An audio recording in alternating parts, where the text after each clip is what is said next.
Guys, number 7 number 7 কিছু পাওয়ার জন্য, কিছু হাসিল করার জন্য, কিছু দরকার হলে ভাগ্য আর কর্ম দুটো একসাথে থাকা দরকার। আর কালকে টিম ইন্ডিয়ার সঙ্গে কর্ম ছিল, কিন্তু ভাগ্য ভাই, আমি কালকের ম্যাচটা ভাগ্য বিধাতার কাছে অর্পণ করি। একদম সিরিয়াস, কালকে নাম্বার 7 ছিল একদম টিম ইন্ডিয়ার কাছে একটা লাকি নাম্বার। আমি যদি প্রথমে বলি যে টিম ইন্ডিয়ার সঞ্জু স্যামসন 42 বল 89 রান, তার মধ্যে 8খানা 4 মারলেও 7খানা কিন্তু 6 ছিল। 6 মেরেছে 7খানা। ও অসাধারণ ব্যাটিং। ইংল্যান্ডের বলারকে ধুয়ে ধুয়ে মেরেছে সঞ্জু স্যামসন। তার যে তাকে নিয়ে যে যত প্রশ্ন ছিল, তার ফ্যান্সদের যত রকম আবেগ ছিল, সঞ্জু ভাই কি কখনো টিমের কামব্যাক করতে পারবে, তার কোনো জায়গা দেওয়া হবে, সব প্রশ্নের উত্তর তিনি লাস্ট দুটো ম্যাচে দিয়ে দিয়েছেন। লাস্ট দুটো ম্যাচে সব প্রশ্নের উত্তর দিয়ে দিয়েছেন Sanju Samson. What a innings guys.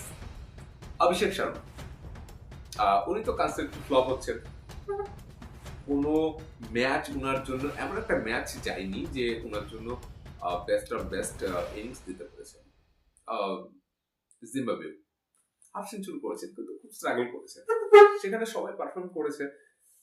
অভিষেক শর্মাকে ওই ম্যাচটা বাদ দেওয়ার কোথাও এই বিশ্বকাপে দেখা যায়নি সেরকম ভাবে। তো 7 বল খেলেছেন আর 9 রান করেছেন। তিলক বর্মা,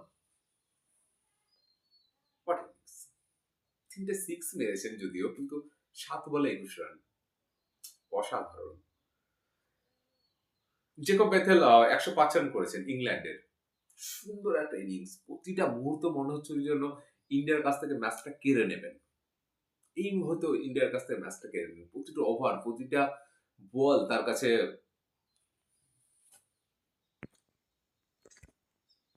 সরি গাইস, প্রতিটা ওভার, প্রতিটা বল তার কাছে যেন একটা মনে হচ্ছিল যেন আমরা সিংহের মুখে হরিণ ছুড়ে দিচ্ছি। প্রতিটা বল। উনিও 7খানা 6 মেরেছেন, 105 রান করেছেন, তবুও 7খানা 6। ইন্ডিয়া টিম রান করেছে 253, 7 উইকেট হারিয়ে। ইংল্যান্ড 246 করেছে, তবুও 7 উইকেট হারিয়ে, এবং ইন্ডিয়া টিম জিতেছে। ইন্ডিয়া জিতেছে 7 রানে। বাট তোমরাই বলো গুরু, যে ইন্ডিয়ার 7 সংখ্যাটা কতটা লাকি ছিল কালকের জন্য? কেন এই সবকিছু 7-এ এসেই কেন শেষ হচ্ছে? 8 হতে পারতো, 9 হতে পারতো, 10 হতে পারতো, কিন্তু সবকিছু 7-এ এসেই কেন শেষ হচ্ছে? আর ডাগআউটে সবসময় বারবার দেখা হয়েছে সেই 7 নাম্বারকে। তোমরা বুঝতে পারছো আমি কার কথা বলছি। মিস্টার মহেন্দ্র সিং ধোনি, গুরুদেবকে 7 বারে বারবার দেখা হয়েছে। 7 বার কেন, 14 বার, 28 বার দেখানো হয়েছে সাক্ষী ধোনি, মহেন্দ্র সিং ধোনি দুজনকেই।